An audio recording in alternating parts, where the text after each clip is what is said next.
So when I got started, somebody said, you ought to go and audition for this place. They do this Japanese anime stuff and they need actors.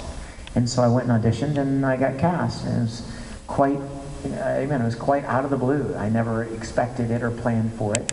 And I got in, that was how easy it was for me, was just I went and auditioned. But here's the key, you guys. I had 30 years of acting experience behind me. I have done tons of stage theater work, on-camera stuff, audio recording, commercials, singing, all kinds of performing. And the key word in voice acting is acting. It's not voice, believe it or not. It's about your ability to portray a character. That's the most important thing about voice acting. So for those of you that are interested in voice acting, act. Get as much experience as you possibly can as an actor. Every voice actor I know, literally, I probably know 50 or 60 different voice actors in every market, all the people that you know, and I can think of 2 that don't have any acting training or background. The rest of them have spent years studying theater and performing and acting. Some of them in New York, some of them on camera in LA, Houston, Dallas. Some of us even have college degrees in theater. A lot of training. That's the first thing. If you're interested in voice acting, develop your skills as an actor. Get involved in school plays. Get involved in community theater.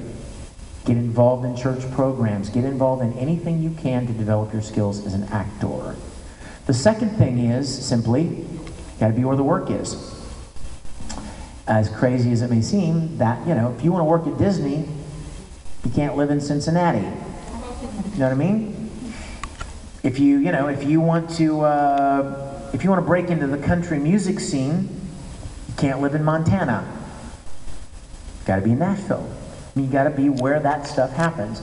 For voice acting, it is Los Angeles, a little bit in Houston, Dallas, Vancouver, and a little bit in New York. That's it. Now, I would never suggest to somebody, pack up your bags, and pick up all your stuff, and move to one of these cities to be a voice actor. I would never encourage somebody to do that, because I will tell you the reality is voice actors don't make a ton of money. We all love what we do, but we don't make a lot of money doing it. Secondly, most voice actors that I know have other jobs. Very, very few people make a living, a full-time good living out of voice acting. Me, you know something about me. I write and produce music professionally. I do video and film production work, do graphic design work, and most of the voice actors I know have other jobs that they do as well. So I would never encourage somebody to, drop everything and, move to Dallas to try to break into Funimation. Because even if you did, best case scenario, even if you got into an open audition and you blew everybody away, and you got cast as the lead and soul leader, it would not be a full-time job. And then you got cast as in another show, or maybe even 3 shows, it still wouldn't be enough to make a living. You would probably need to have another job, and then you would schedule your recording sessions when you weren't at your other job. That's just the reality. And I know that when you see some of these actors and celebrities at conventions like this, I know that there's an image of, wow, they're probably driving their Ferrari back from the airport and going to their big house in the hills in Hollywood and LA and hanging out with all the stars and ritzy life. Nah, you'd be surprised. I know voice actors who still live with their parents. I know voice actors who have trouble even paying for an apartment or paying to get their car fixed, or they're driving some broken down old car because the reality is we get to do cool things and we love what we do, but it's not because we get paid tons of money. So that could never be your motivation. You guys, don't ever let dollars be your motivation to do anything. And I think probably maybe the parents in the room might even agree. I mean, don't be driven by money. If you want to be a voice actor, or if you want to be an actor because it's something that burns in you. It's a gift that God has given you that you just have to express. If you get paid for it, great. If you don't, then you're going to find other ways to do it anyway. You're going to find a community theater to get in, and you're going to find church programs to do, and you're going to get into plays in your university or in your high school. You're going to do it because you have to do it.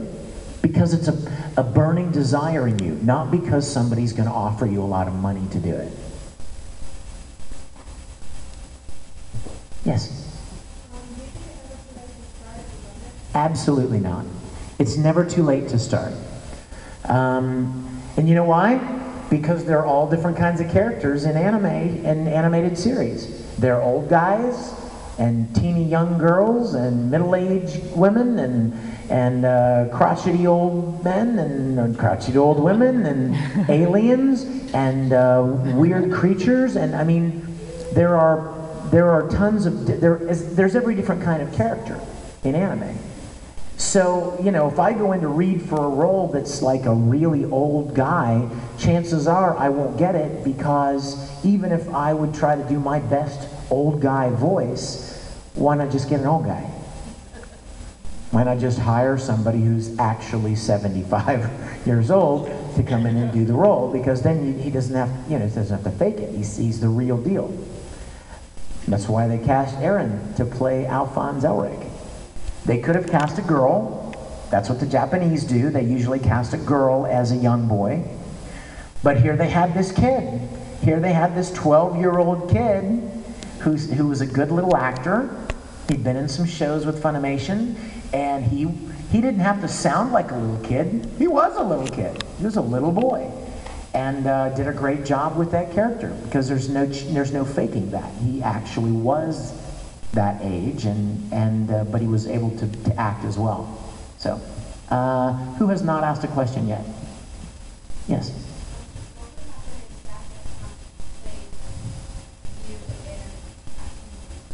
What would happen if Zac Efron would play me in an action movie? That's a weird question, isn't it? Well, he'd have to like girls an awful lot, and he'd have to work out a little bit. No, I don't know. You know, he's the multimillionaire, and I'm just the average guy here doing what I can, you know. Pardon me? Well, I love you for that. Thank you. Yes, Mr. Naruto. You play World of Warcraft, so what's your favorite class? Well, how many of you have seen my World of Warcraft commercial? You haven't seen it? Go to YouTube, all right, when you leave here. You guys know I'm a Star Trek fan, right? We talked about that. Well, a friend of mine told me, Mandy told me that William Shatner made a World of Warcraft commercial. And I'm like, oh, I have to see this. So I went, I saw it, and I'm like, then I watched the Mr. T one, and I watched the others, and I was noticing something because of my film background. I'm watching it, and I'm going, man, this would be really easy to make one of these. I mean, they're standing in a white room, they're against a white background, and then they cut in footage from the game. That's not hard, right? So yeah, and Ozzy Osbourne did one too, but they all have the same look. So I decided I was going to make one just for fun.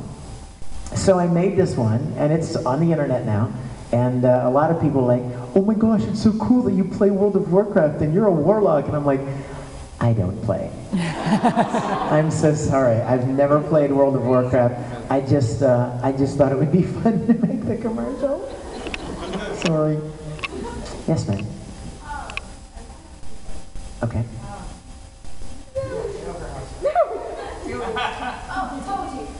One.